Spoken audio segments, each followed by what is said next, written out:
Antigamente, né, o pessoal botava tudo na geladeira, até camisa, roupa pra secar atrás da geladeira, o pessoal colocava, né? Hoje em dia, as geladeiras novas não tem nem mais grade, né? Não tem. Não tem. Na verdade, aquela grade ali não é pra isso, né? Tem um conselho pra você que bota roupa lá, toalha, né? A gente foi pegar uma lá, tava cheio de meia, toalha. A gente tem até lá no pregador. A gente tem lá no canal da Malemac, no Instagram da Malemac, algumas dicas. Geladeira não é varal. Por quê? Aquilo ali chama-se condensadora. Tá. O que é uma condensadora? O gás, ele passa por pressão no compressor, né? Ele é comprimido no compressor e vai em estado de pressão para passar pelo capilar para chegar e expandir no congelador.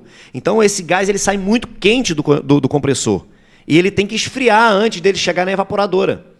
Quanto mais frio ele chega na evaporadora, mais eficiente, mais rendimento o equipamento vai dar na hora dele expandir. Então ele passa naquela grade preta atrás da geladeira para poder resfriar o gás. Na medida que ele vai correndo ali, o ar vai batendo, ele vai esfriando. Quando ele chega no capilar, ele entra sob pressão e ele chega no congelador, lá na evaporadora, ele já chega no estado frio. Aí acontece o processo da refrigeração. Entendi. E qual o perigo, então, de colocar a roupa lá, no caso? Você vai danificando a geladeira, né? Você vai aumentando o consumo de energia. Uhum. É uma das coisas que mais acontece, o consumo de energia. Por quê? A geladeira trabalha muito mais forçada.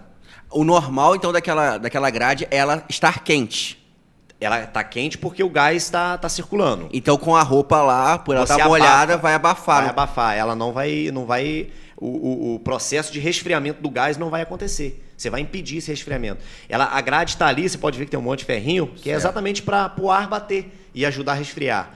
Por exemplo, se você pega um freeze, né, aqueles freeze deitados, a maioria dos freeze deitados não tem como ter aquela grade atrás, mas eles têm um motor microventilador. Uhum. A maioria dos freeze tem um ventiladorzinho embaixo, que é exatamente para poder fazer essa troca de temperatura. Certo. Resfriar o gás. E essas novas que não tem essa grade mais, como que é feito? Então, aí eles juntaram a tecnologia.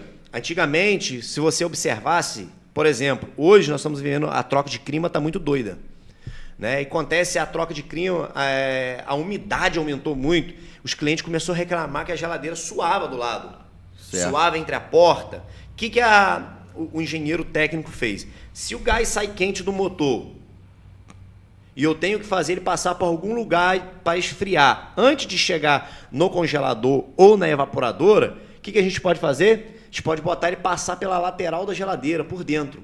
Automaticamente ele vai aquecer a lateral da geladeira, impedindo de dar esse suor. E automaticamente ele vai esfriar e vai acontecer esse processo. Por isso que a geladeira mais nova não tem a grade atrás hoje. Algumas têm, mas a maioria hoje não tem. Ela vem pela lateral. É aonde que também aumentou o desafio de defeito. Porque essa tubulação vem em ferro, esse ferro com a umidade, um tempo ele apodrece, cria oxidação e vem onde vem dar o vazamento interno.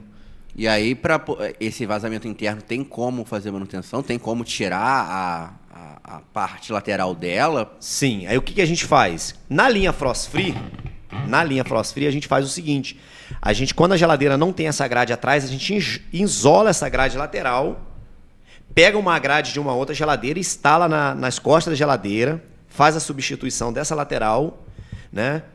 Volta a geladeira a funcionar normal. Quando a geladeira é frost free e fura na linha do congelador, a gente consegue desmontar a evaporadora, arrancar o tubo, fazer pelas costas da geladeira um tubo de cobre, salva a geladeira. A única que a gente não consegue salvar são as gelo seco, aquele congelador blindado, que aí não tem como cortar para fazer. Sim. Mas quando fura na lateral, a gente consegue salvar também. Cara, e essa vibe agora que o pessoal tá colocando congelador embaixo? Essas geladeiras que o congelador, em vez de ser em cima, é embaixo. As funções invertem, né? Do congelador ser embaixo. Uhum. Tem aumento de consumo de energia? Não. Isso? Ou... Porque o que acontece, Thiago? Antigamente, a geladeira vem uma geladeira muito alta, muito grande. Marcela mesmo. Marcela é pequena, né? Baixinha. Aí, às vezes, ia colocar uma carne lá no congelador, tinha que fazer o uso da cadeira. Então, eles criaram esse modelo para facilitar. né? Um congelador fica mais acessível de você pegar as coisas. Ah, mas em cima vai ser só, né? Passou a ser o refrigerador em cima, não o congelador. O congelador passa a ser embaixo. Mas não altera o funcionamento de gasto de energia, não. As geladeiras hoje elas são muito econômicas, né? Os compressores eles vêm mais econômicos e tudo. Entendi. Então, nesse caso da geladeira mais antiga, que tem a grade, muitas pessoas podem estar tendo a conta de energia cara justamente pelo mau uso da geladeira, Mau né? uso.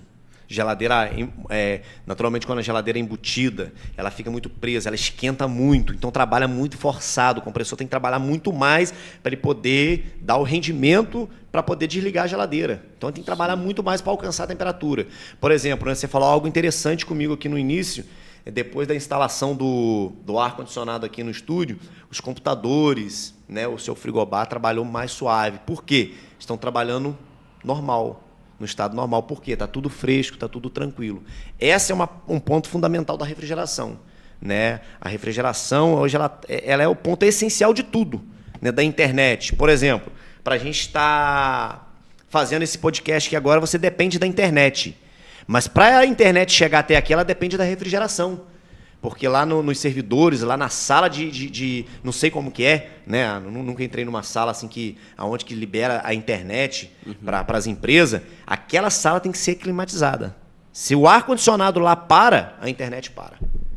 Se a refrigeração da saúde para, a saúde para, porque depende para medicamento, né? Tem vários medicamentos que dependem da refrigeração para poder manter eles. Mercado depende da refrigeração para poder manter eles. A rede elétrica depende da refrigeração para poder manter lá a sala climatizada. Então, sim, é algo muito interessante. A refrigeração está em tudo. Ela é um ponto principal. É verdade. E é uma coisa que a gente só percebe quando não tem.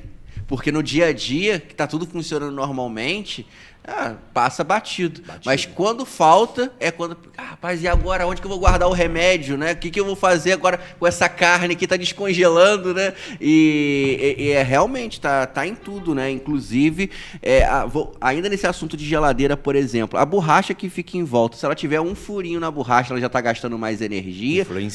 Influencia. Qual é o ponto assim, que o cara tem que olhar na geladeira e falar assim, pô, tá na hora de eu trocar a borracha da minha geladeira? É muito complexo. Por exemplo, a gente só orienta o cliente a trocar a borracha da geladeira quando ela, assim, por exemplo, você olha, ela tem um buracão mesmo. Você olha assim, você está conseguindo ver lá dentro da geladeira. Nesse ponto, há muita perda de temperatura. Né? Tem cliente que fala assim, poxa, mas aqui na beirada da minha geladeira fica tudo molhado, fica caindo, pingando água direto. Por quê? O ar quente fica entrando, o frio fica saindo, há essa troca de temperatura e com isso dá essa umidade. Com isso também a geladeira vai perdendo o ar frio e ela tem que trabalhar mais para poder manter o equipamento gelado. Sim, interessante, cara. Na questão de ar-condicionado, né? Uma das coisas que a gente mais aprendeu com vocês aqui, que eu nunca tinha ouvido falar na minha vida, era a tal do BTUs, né? Que eu nunca tinha ouvido falar, então eu achava que qualquer ar-condicionado iria servir aqui para o tamanho, né? E a primeira coisa que vocês fizeram foi fazer a medida da sala para saber o tamanho da sala e aí com isso saber qual ar-condicionado colocar. E talvez tem gente aqui assistindo a gente que quer colocar um ar-condicionado em casa ou no local de trabalho e tudo mais. Quais são as características que as pessoas têm que levar em consideração para poder comprar um ar-condicionado? Então, Thiago, isso é algo assim que a gente pega direto, né? Um desafio muito grande. O cliente às vezes tem um espaço e fala, poxa, eu vou botar um ar aqui, ele vai gelar, automaticamente ele vai trabalhar, ele vai gelar. Só que não funciona assim, né? O ar-condicionado ele trabalha em BTU porque é a quantidade de ar que ele libera por metro quadrado, né? A gente trabalha com ar-condicionado por metro quadrado. Então, como é feita a medição? São 600 BTU por metro quadrado. Então, a gente vai levar em conta o quê? Numa sala, por exemplo, você tem o frigobar que gera calor, que o compressor está trabalhando, está gerando calor. Os computadores geram calor. Nós aqui hoje somos 4 pessoas. Nosso corpo está gerando calor. Então, eu preciso eliminar esse calor para que a sala permaneça climatizada sempre. Poxa, que sala gostosa. Tem pessoas que botam o ar-condicionado e falam assim, poxa, eu botei um ar-condicionado aqui, mas quando o verão aperta um pouco, eu sinto calor ainda. Por quê? Porque a quantidade de BTU não está suprindo a quantidade de metros quadrados. Né? Por exemplo, você tem vidros aqui, bate sol, automaticamente gera o calor. Então eu preciso eliminar tudo quanto é tipo de calor para que a sala permaneça climatizada. Então como que é feito isso? A gente bota 600 BTU por metro quadrado, mais 300 BTU por pessoa ou por equipamento que gera um calor.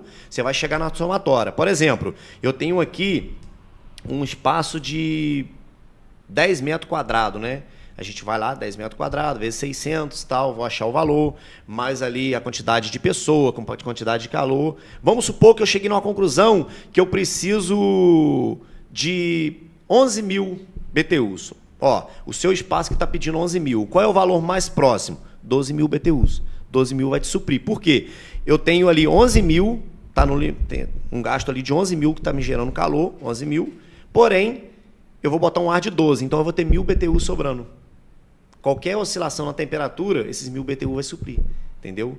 Tem gente que a gente já foi fazer medição, né, fazer um reparo no ar-condicionado, onde o cliente instalou numa sala, mas quando o clima muda, o calor sobe um pouco, o cliente fala assim, poxa, não está gelando legal. Mas não é que está gelando legal, o equipamento está ruim, é porque não está suprindo o espaço. Chega lá, o ar é de 12 mil, e o espaço do cliente pede 13 mil BTUs.